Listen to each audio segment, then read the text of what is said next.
Mr. District Attorney, starring David Bryan. Mr. District Attorney, champion of the people, defender of truth, guardian of our fundamental rights to life, liberty, and the pursuit of happiness.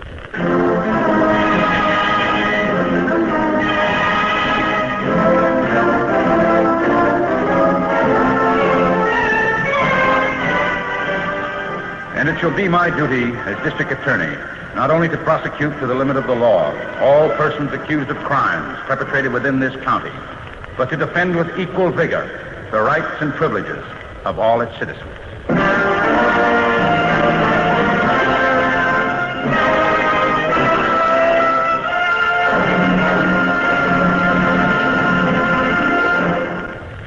This is David Bryan. In a moment, we'll bring you another case from the files of Mr. District Attorney. But first, a word from our sponsor.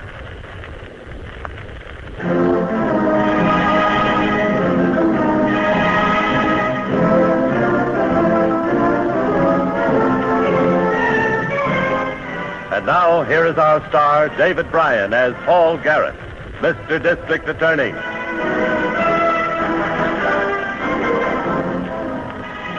Crime is not a respecter of time or of places.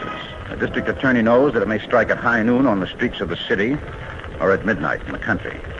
This one started on a lonely stretch of highway between two small towns on the outskirts of the county.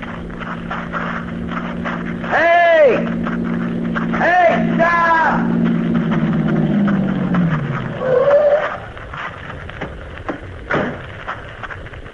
Having some trouble? Yeah, my car conked out on me. I'm trying to get it started again for a half hour. Maybe I can get it going for you. I know a little something about cars. Okay for try? You bet. Go ahead.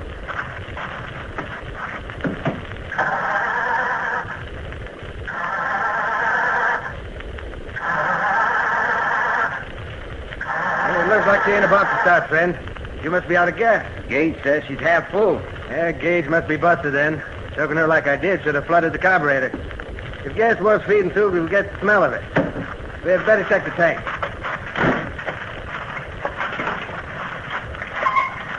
Get a stick or something to shove in here for measuring, will you? You bet.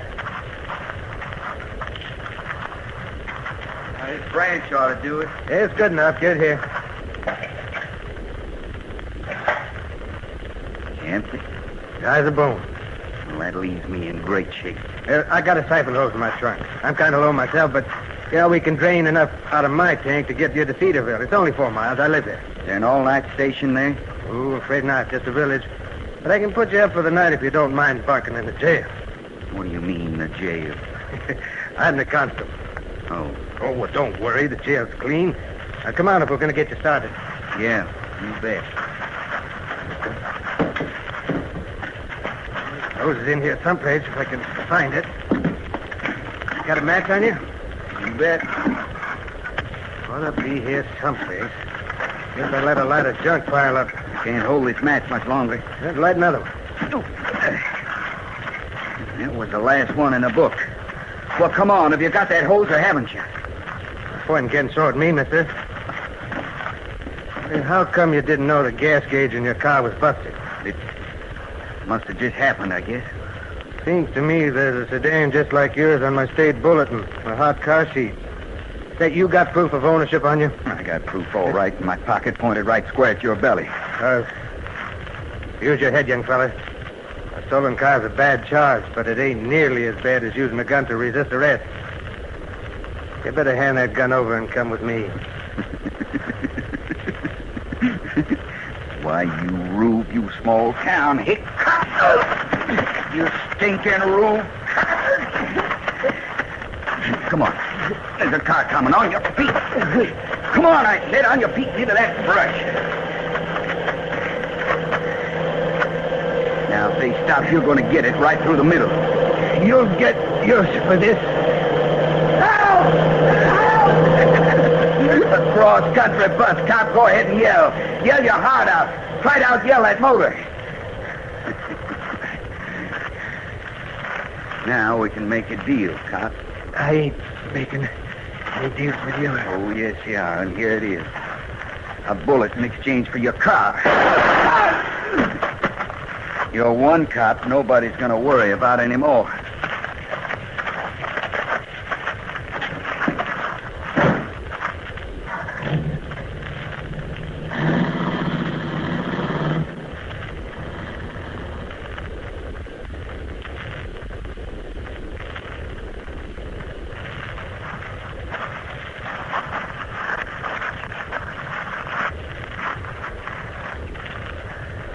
Constable Wiley didn't have an easy death, Chief.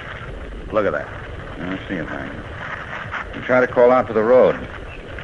Did he have a family? Yeah, he had an invalid wife, 2 daughters, 3 grandchildren. Well, when you've got a hot seat out on Wiley's car, we might get a break. I doubt it. He probably got where he wanted to go and ditched it during the night. The medical examiner figured Wiley's been dead since about 3 a.m. and was probably shot a couple of hours before that. Yeah. Killer had a good start, all right. Let's get back to the road. Chief, we've got one thing going for us. Prints of the man we're after might have been among the ones the lab crew lifted from the car he abandoned when he stole Wiley's. I know. They're checking them all through the record bureau in the city. I asked Miss Miller to bring out the report if they come across anything promising. If only we knew which way the killer took off. Best guess is that he was headed for the city. Now why? The car he abandoned was pointed that way. He wouldn't try to hide out in any of the smaller towns between here and there. It'd be too easy to trace. It looks like they let a car through our roadblock down there. Yeah. Well, that's a Central Division squad car. What's Miss Miller? Must have been something in the fingerprint report. Yeah. Hi, Miss Miller. Hello, Harrington. Mr. Garrett, the lab thought you'd better have the fingerprint information right away. Well, what is it? One set of prints they lifted from the car has been positively identified through interstate records. They belong to Rex Lang.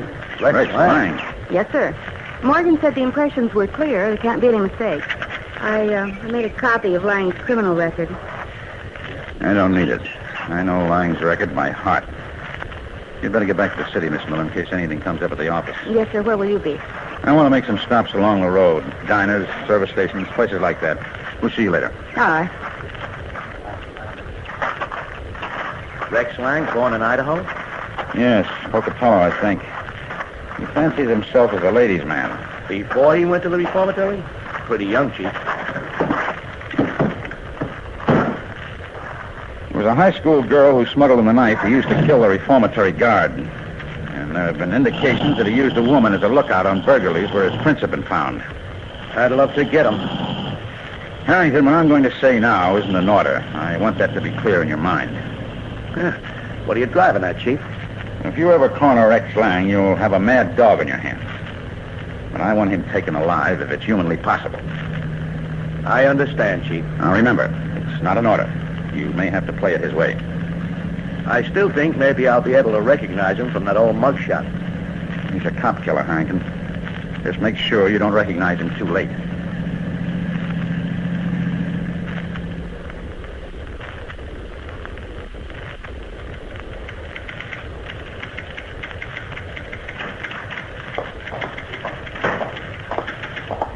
Oh, Mr. Garrett, I've been trying to get you for 2 hours. Oh, I'm sorry. I told you we were checking places on the highway into town. I know. I just missed you at a service station and 2 diners. Constable Wiley's car's been found. Oh, yeah? Where? An empty lot at the end of Jasper Avenue, Harrington.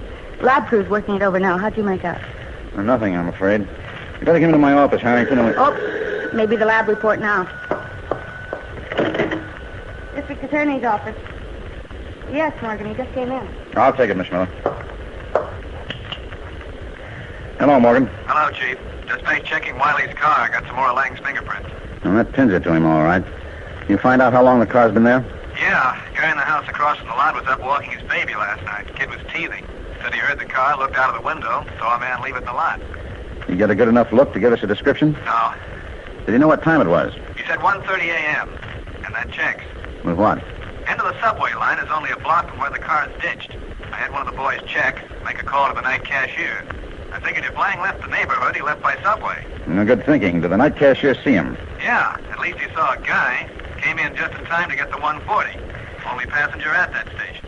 Well, could the cashier give you a description? Not much. Brown suit and hat, that's all. Hat was pulled way down, he said. He sure was burned. Well, who? The cashier. Lang stole a magazine from him. A magazine? Yeah, thing called Magic Mirror. You know, the picture magazine. Well, how'd that happen? Well, this cashier cashier is some kind of screwball, I think. About a year ago, this magazine did a feature story on the subway system. The cashier's picture was in it. I guess he kept it around to show people whenever he got a chance. Yeah? So Lang was sitting on the platform waiting for the train. He offered him the magazine to look at. He expected Lang to come across his picture and notice it, I guess. But then the bell rang for the train, and Lang galloped off with the magazine. The guy couldn't leave the cash booth and chase him, so Lang Look, got Morgan, away. excuse me, but that magazine may mean a lot. I'm hanging up. Talk to you later. Chief, what is it? A break, maybe. Miss Miller, I want you to get on the phone right away. Yes, sir. Call Magic Mirror Magazine. Get the editor, get the date and the description of a cover for an issue they put out last year with a feature story on the city subway system. Yes, sir. You come in here, Harrington. Coming? Take that phone, extension 3. Call the city sanitation department. Tell them to hold up all pickups of refuse from subway containers and subway entrance containers. Yeah, but why are you so... Just do it. I'm going to contact the Transit Commission. Get their inspectors out. Lang had a year-old copy of that magazine. If we're lucky, he might not have left it on the train. He might have carried it off and dropped it in a refuse container. And if we find out which container... We'll know where he left the train, and it'll give us a good idea of what part of the city he's hiding in. Get to it.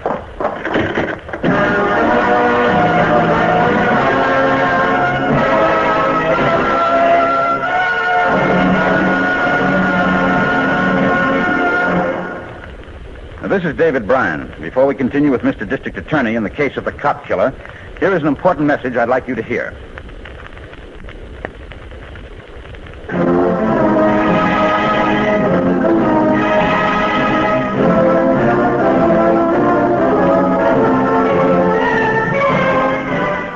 And now back to David Bryan, starring as Paul Garrett, Mr. District Attorney. A local constable had been killed on the outskirts of the county by a known and much-wanted murderer. He had driven the constable's stolen car into the city, abandoned it, and taken a subway, inadvertently stealing an old copy of a magazine from the subway cashier. We traced the magazine to a trash box at an uptown station, but there all clues faded out.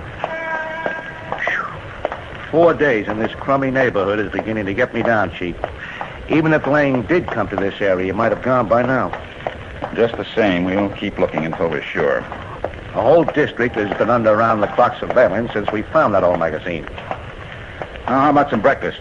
There's that Spanish place across the street, Lobo's. Yeah, that's as good as any place around here, I guess. I'm so hungry, I'll even eat enchiladas for breakfast. Let's cross. You know, Chief, why is it that every mug we're after hides out in a tenement district?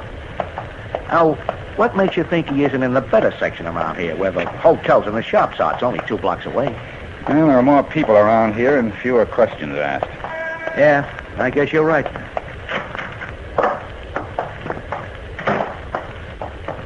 Buenos dias, senor. Oh, hello. Oh, let's take a booth, huh? I'm tired of eating off counters.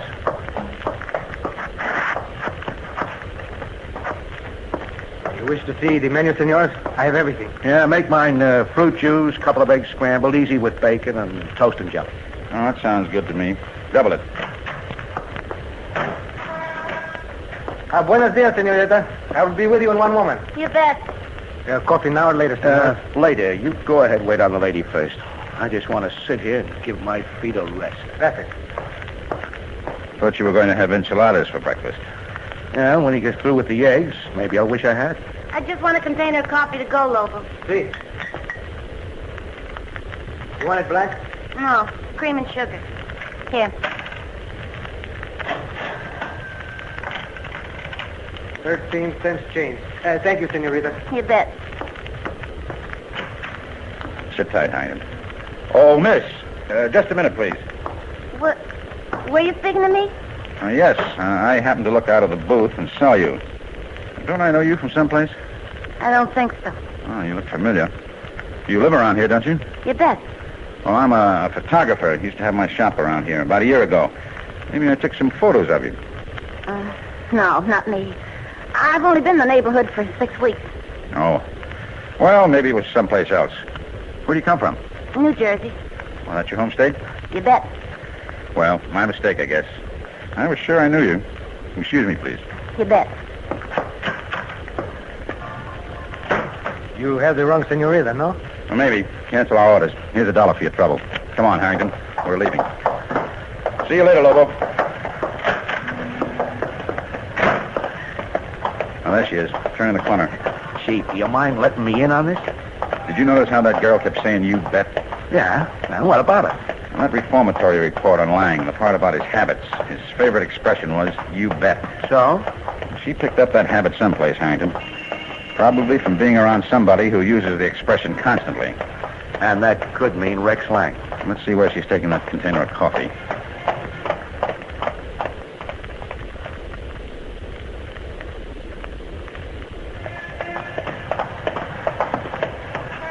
Well, there she goes, Chief.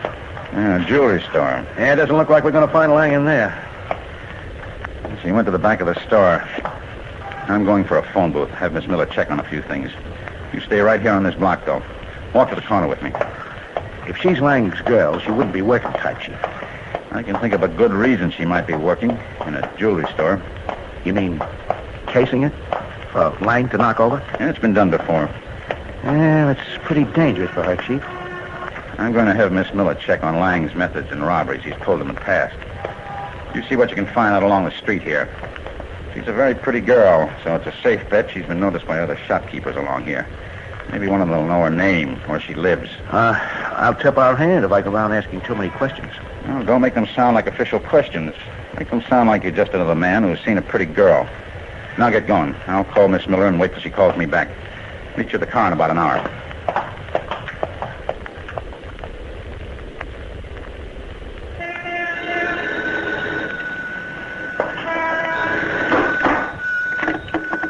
Hello. Mr. Garrett? Yes? I got the out-of-state records, Mr. Garrett. Lang's known burglaries in the past include 2 jewelry stores, 4 finance companies, and a private home where the owner was in the habit of keeping expensive jewelry and cash in the safe. Well, how about the girl angle? Yes, sir. A girl answering the description you gave me worked in almost all the places I've mentioned. In each case, she quit a job a month or 2 before the burglary took place. Well, that's the modus operandi I've been looking for. Well, thanks for the information, Miss Miller. I think we're getting close to Lang. Mr. Garrett, if you are, don't you want a few more men up there? No, I would only give Lang a few more targets. Goodbye, I'll check with you later.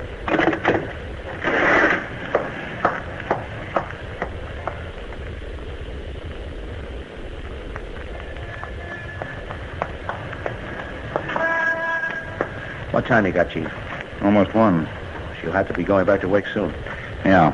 Comes home for lunch every day. Bought quite a lot of stuff at the delicatessen for one person. What did you say the name was again? Nita Moran. It's here in the search warrant for 74. Look, why don't we walk right in and flash it? Because if Lang isn't up there with her, I don't want her to know we've been there. Well, there she comes. Back in the doorway, quick.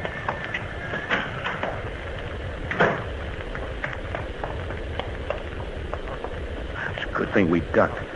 She sure does look around when she comes out. Let's go up.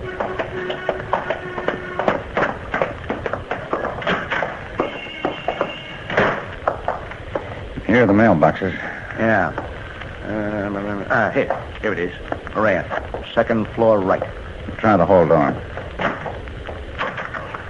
Open. Go ahead.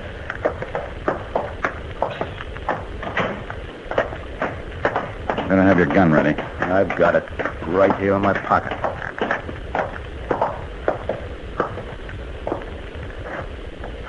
This is it. I'll knock. Stay back to the side.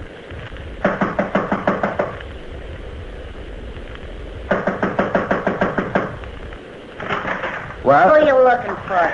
Oh, the lady in this next apartment. She ain't home. She works. Maybe her husband's home. She ain't got no husband. She's alone. You want me to tell her something for you? No, thanks. We're just selling magazine Didn't subscriptions. you see the sign downstairs says no peddlers? You better get out of here before the landlord catches you. Now it's magazine. Well, I had to tell her something, in case she mentions this to the Moran girl. Dumb me. Well, what now? Got a master key? Yeah. Well, let's get inside. Not so much noise. Well, I got a bill. There it is. Yeah, now we can have a look around.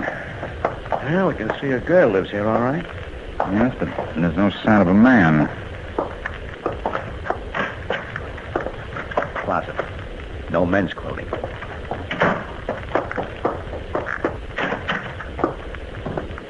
Bathroom. Nothing in there. Just a second. You've got good eyes if you can see anything through that window, Chief. I can't with that thick gray glass. I wasn't looking through the window. I was looking at this. Huh? What? The windowsill. Paint is chipped off in 2 spots. Old building, paint dried and cracked years ago. The bathtub's right under the window. Look at it. Hey, that looks like the mark of a rubber heel. A man's heel. Wouldn't have taken a bath with his shoes on. No. Let's raise this window. Slowly and carefully. Just a fraction of an inch so I can see out under it. That's enough. These window sashes are well oiled. Can't you see anything? Opens on an air shaft. Between this tenement and the next one. That window across the shaft would be 2nd floor left in the next building. All right, close it. Well, what do you think? Well-oiled sashes. Marks in the old paint on the sill. That shaft is about 6 feet wide. Anybody could stretch a ladder or a piece of plank from that building to this. There's no ladder or plank here. Well, that'll be in the other building. Rex Lang's private drawbridge. Holy smoke. What a gimmick. Gimmick is right. He never has to leave the place. Nobody ever sees him come in or go out. Come on. Now, what's our play? Well, we go next door. Check that 2nd floor left apartment. If Lang's across there, Chief, he'll be barricaded in with an arsenal. Well, we're not going to take him over there. Where are we going to take him? We'll take him tonight when he crawls across that air shaft for his dinner. Get going. I want everything set up before Nita Moran comes home from work.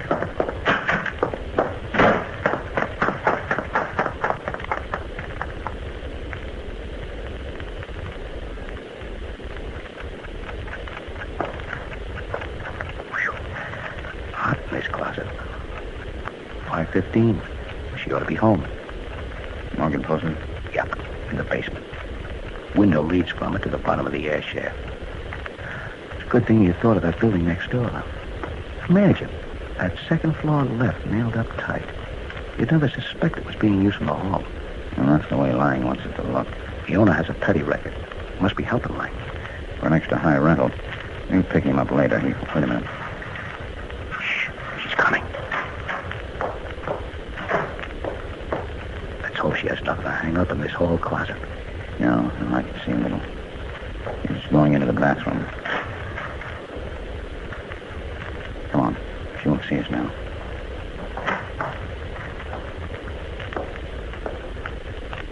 Wait. Now. There goes the bathroom window. Wonder how she signals them. There it is. Throws pebbles or something against his window. Hey, listen. That must be his window going up. Yeah. Get ready.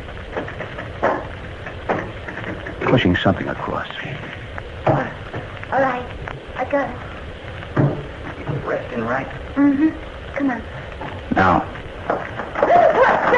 Stay right out there, Lang. Right on your hands and knees. Keep quiet, miss. Don't try to crawl back. There's another man with a gun right under you. Did you let me get pocket, Harrigan? Push the ladder. Dump him down in the shaft. Get it, old boy! Grab him, Morgan. I got him. My leg. Let me up. Hold the girl, Harrington. I'm going down.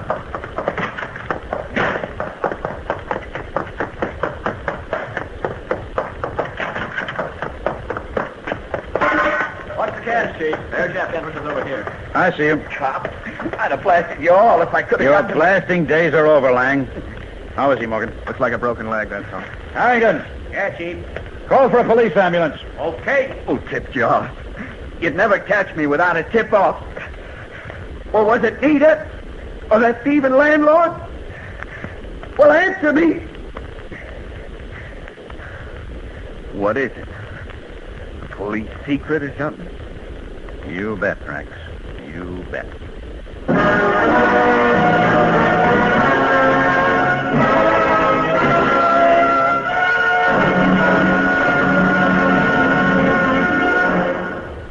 This is David Bryan again. I hope you've enjoyed this case from the file of Mr. District Attorney.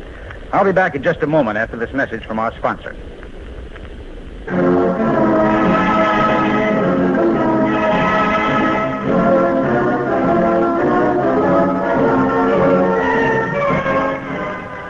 here's the star of Mr. District Attorney, David Bryan, with a word about the program you have just heard.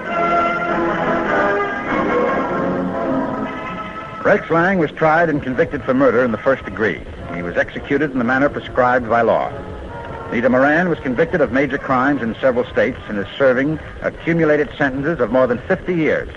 Lang's landlord, Fritz Rudell, is serving 10 years for knowingly harboring a fugitive. Now, this is David Bryan inviting you to join us when we present our next case based on the facts of crime from the file of Mr. District Attorney. Mr. District Attorney was originated by Phillips H. Lord.